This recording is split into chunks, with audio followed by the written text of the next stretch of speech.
Todo mundo já viu as cenas da tragédia que aconteceu nesse final de semana. Aliás, que final de semana infernal que a gente teve, né? A gente teve um acidente horrível de helicóptero envolvendo um cantor famoso internacional, o Oliver Tree.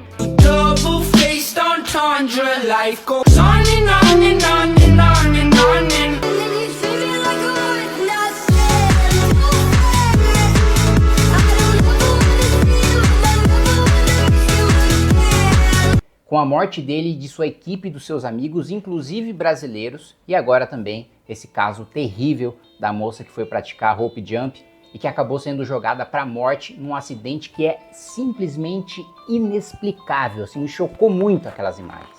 Ainda é muito cedo para falar o que aconteceu na questão dos helicópteros, mas eu queria conversar com vocês um pouquinho sobre o caso da menina do rope jump, sobre o contexto completamente caótico que ele aconteceu e sobre como ele fala da situação do nosso país.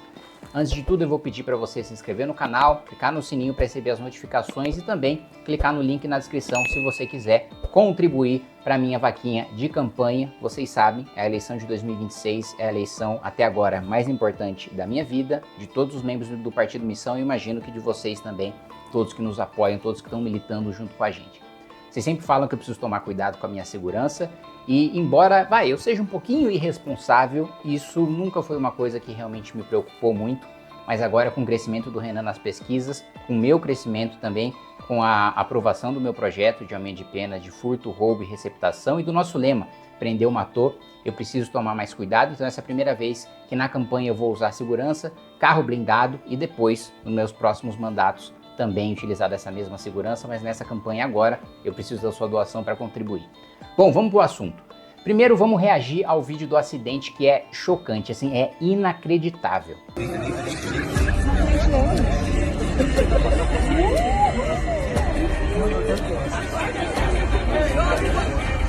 Gente! Gente, acorda, velho! Ai, meu Deus do céu!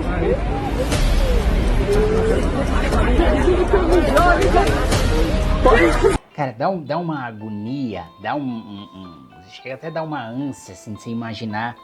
Primeiro é desesperador, você fica imaginando as pessoas em volta, o cara que tá jogando, assim, é uma burrice, é uma irresponsabilidade. Como é que você tá arremessando uma pessoa ali, você não tem um mínimo de checagem ali, tem dois caras jogando, tem gente assistindo, e assim, não é possível, assim, pra mim é surreal, pra mim a cena é surreal.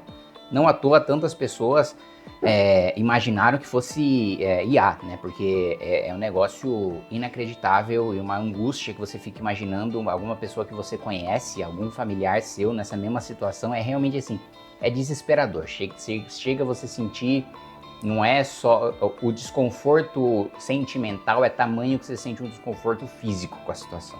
Mas o que exatamente aconteceu ali? Primeiro, a moça do vídeo se chama Maria Eduarda Rodrigues de Freitas, ela só tinha 21 anos, gente, 21 anos, toda uma vida pela frente. Ela era profissional de educação física, morava em Jandira, na Grande São Paulo. Ela foi até essa estrutura que estava desativada, a Ponte do Esqueleto em Limeira, morei 3 anos em Limeira, terra do Guto Schiavetto, também o nosso coordenador, para fazer um salto de rope jump ali. E para quem não sabe, rope jump é um salto que faz aquele movimento de pêndulo lá, que é diferente do bungee jump, que você recolhe e estica ali como se fosse uma mola, né? Tem essa diferença. E o que as imagens mostram, que a polícia confirmou, é um absurdo de revirar o estômago, né? 3 instrutores seguraram a garota pelos braços e pelas pernas, arremessaram de uma altura de 40 metros e simplesmente esqueceram de prender a corda de segurança no corpo da menina. A corda ficou ali, jogada no chão da plataforma, é um erro tão bizarro, tão primário, tão inaceitável que os 3 já tiveram a prisão convertida em preventiva e vão responder por homicídio com dolo eventual, que é quando você assume um risco. Dolo eventual, o exemplo mais comumente utilizado é quando o sujeito está bêbado, né, e sai dirigindo em alta velocidade na contramão, né, que ele fala o seguinte: se ele causa um acidente, né, em vez de ser um homicídio culposo, que ele não teve a intenção, que ele foi negligente, né, mas não teve a intenção de matar, foi feita essa construção de que é doloso caso você tenha dito foda-se para o risco. caso você tenha tido uma negligência tão grande, mas tão grande, que é como se você não ligasse se você matasse uma pessoa como consequência da sua atitude negligente. E vai ter uma discussão, eu sei, jurídica, doutrinária, se é culposo, se é doloso, mas em sendo culposo ou em sendo doloso, eu acho que assim, a pena não pode ser nada leve pra gente que age com esse tamanho de irresponsabilidade. E aonde está essa câmera que ela não foi localizada até agora? Não foi localizado. Não foi localizada. Aquela câmera desceu. Com ela. Eu não me recordo se ela tinha câmera no salto. Ela tinha câmera no salto. Tinha câmera Tinha. Essa câmera ela desce e a gente põe numa bolsa e puxa pra cima e usa recorrente. Na verdade, a gente tem mais de uma câmera, né? Opera com 2 câmeras. Você não sabe onde está essa câmera? Sei dizer. Onde está a câmera GoPro que estava na mão dela? Pois é, nós não sabemos. Eu quando desci, eu não quis chegar perto da moça, porque tipo, é a primeira vez que eu me passo por um negócio desse. Então eu fiquei de longe e depois nós subimos de volta. Mas essa câmera é de vocês, não era dela. Não, a câmera é da Interpaz, da galera ali. É do grupo. Vai querer dar sua versão?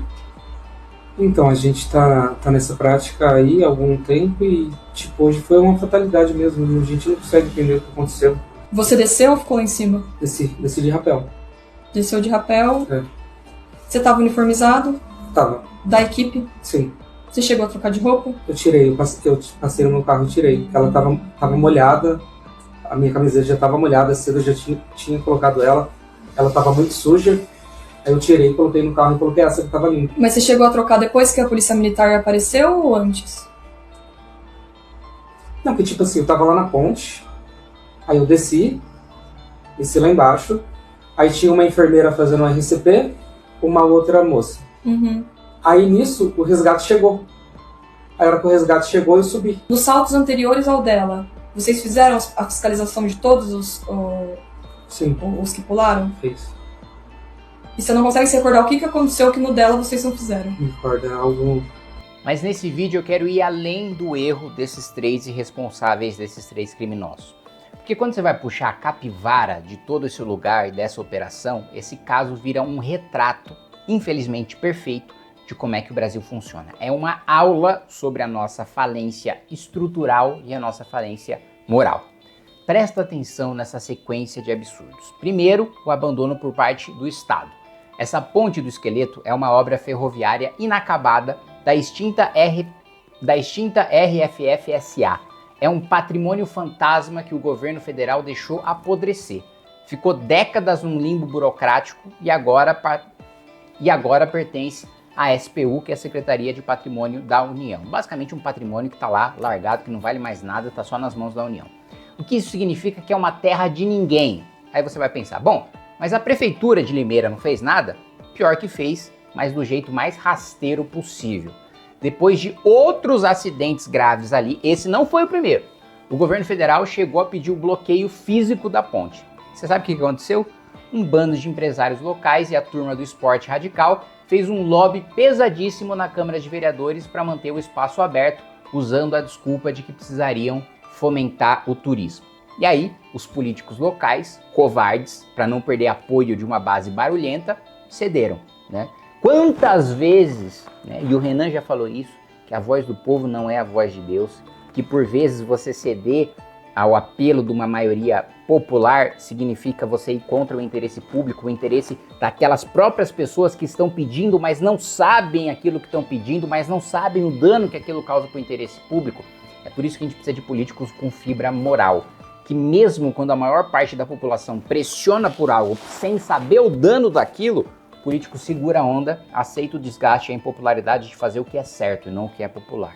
Aí hoje, porque essa tragédia ganhou repercussão nacional, o prefeito está ameaçando processar a União por omissão num jogo de empurra-empurra nojento que ninguém assume a culpa, nem prefeitura, nem a União.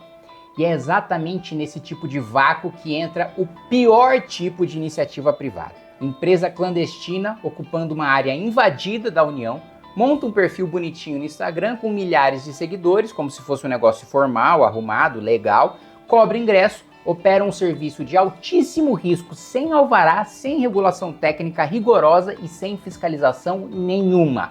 O lucro é todo deles, mas o risco de morte é 100% do cliente. E por isso, a gente chega no fundo do poço, a reação das pessoas. Como o Renan muito bem pontuou no vídeo dele, repercutiu bastante, aliás, o vídeo dele nessa semana, a nossa alma enquanto brasileiro está doente. Diante de um vídeo de uma morte brutal, você entra em redes sociais e vê milhares de pessoas fazendo piadas de cunho sexual, falando que vai ter festa no IML, falando que é só juntar as partes do corpo, que ainda dá para transar com o corpo morto. E vocês sabem que nós não somos nem moralistas, nem fiscal de piadas. Mas assim, esse é um caso tão grotesco, tão grave, né?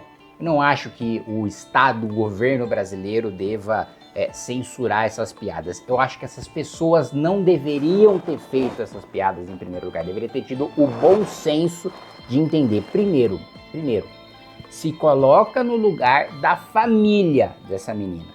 Imagina a dor de você, repetidas vezes, assistir um vídeo da sua filha, da sua irmã, da sua neta morrendo, sendo arremessada. Se causa mal pra gente que não tem nenhum vínculo, que não conhece aquela moça, imagina pra família dela, imagina você ver primeiro a politicagem nojenta da prefeitura jogar a responsabilidade pra um, da União jogar pra outro, e depois de todo mundo falando sobre o momento de luto.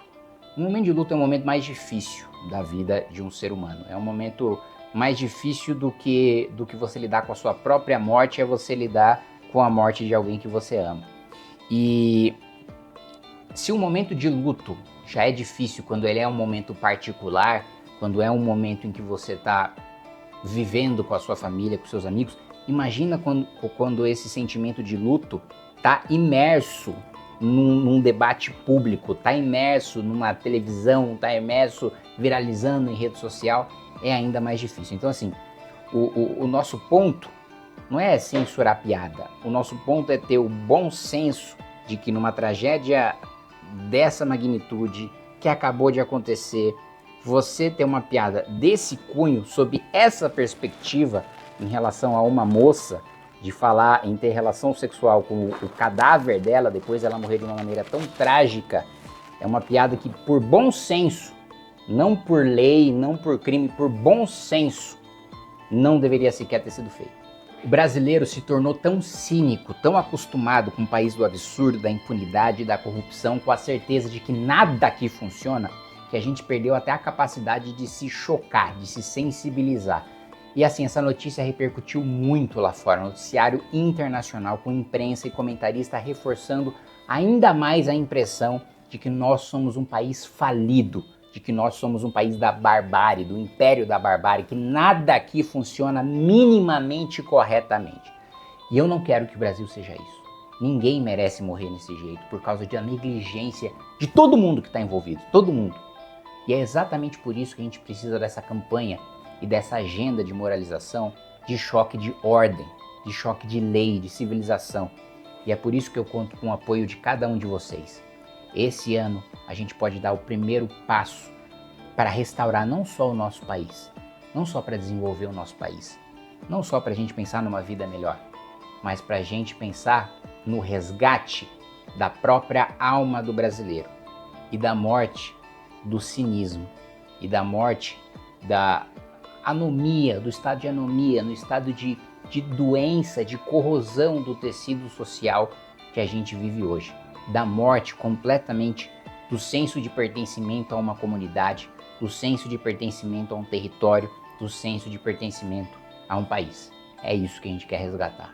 Se você já percebeu que aqui não é discursinho, que aqui é trabalho, é o maior número de relatórios de projetos de lei aprovados e de relatórios e projetos de lei ruins, barrados. Se você se cansou de farsante populista, que é só videozinho, discursinho barato ou emendinha sendo inaugurada aí na sua cidade, então eu preciso da sua ajuda para continuar o meu trabalho. Clica aqui no link que você vai poder participar e ajudar da vaquinha para minha campanha.